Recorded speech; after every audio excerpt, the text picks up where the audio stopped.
All right, everybody, welcome back, and here is your answer to our latest packet of the week. So remember that this was packet of the week number 25, and here was the original hexadecimal. So this is the problem that you had to do, and you had to tell me what this particular one was. So without further delay, here is the answer to packet of the week number 25. If you correctly guessed that this was a Skinny or a Skinny client control protocol, then you were correct. Now, before I show you the actual packet, let's take a look at this and see how we might decode some of these in the future. And I've got a couple of dead giveaways on this slide. So in red, we have the layer 2 header. This is the Ethernet header that you can see with Wireshark. Remember the preamble and the CRC. Or the frame check sequence cannot be seen by Wireshark. So what you're looking at here, the 0013 starts the first or destination MAC address. And then the 001C58, that is the source MAC address. Both of these are 6 bytes. The 0800 is your first hint, your first dead giveaway of what comes next. And this is how nodes and packet capture software determines how to decode a packet. So 0800 in an Ethernet type 2 frame is a type field. And 0800 specifically means IP version 4. So that's your first hint, your first dead giveaway, and that tells you what to do the next set of bytes. We know that IP version 4 headers are typically 20 bytes in length. So right after this, we have the hexadecimal value of 45. Now this is one of those danger spots because it's easy to think of fields as breaking across bytes, but they don't. A lot of times they are single bit fields, or in this case, 2 4-bit fields, or 2 nibbles. So the 4 means IP version 4. The 5 means that this header is 5 4-byte words in length.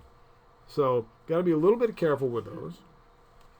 And then we go through the IDs, the lengths for this, and then eventually you wind up with the source and destination IP addresses. And so the source and destination IP addresses both begin with C0 all the way to the right there, C0A8. So that's 192.168, and then 1.254, FE is 254, and then 1.1. And that ends the IP header. So if you just counted 20 bytes, you would know that you got through the IP header, and then you wind up, in this case, with TCP. By the way, one of the fields in the IP header tells you that you've got TCP coming next. The next dead giveaway, or the hint that we have as to what's coming next, is in the TCP header. Now the green here is the 20-byte TCP header. So if you knew that TCP was 20 bytes, you were golden here. But the first field is the destination port number. If you convert 07D0 from hex to decimal, you get 2000, which happens to be the port that Skinny call servers listen on. And then you go through your destination ports, the flags that are involved here, the sequence number, the acknowledgement numbers, and then eventually you wind up all the way at the end of this 20 bytes. And the beginning part of the Skinny header tells us what kind of message we've got here, that we've got a basic header format, and then things that are specific to this particular type of message, which tells us about the ringer and how often it's going to use, and then an ID number. Well, that's it. Let's take a look at the actual packet that got us here. And here it is. And so we can see, let's start all the way at the top and let's look at that type field. There's that 0800.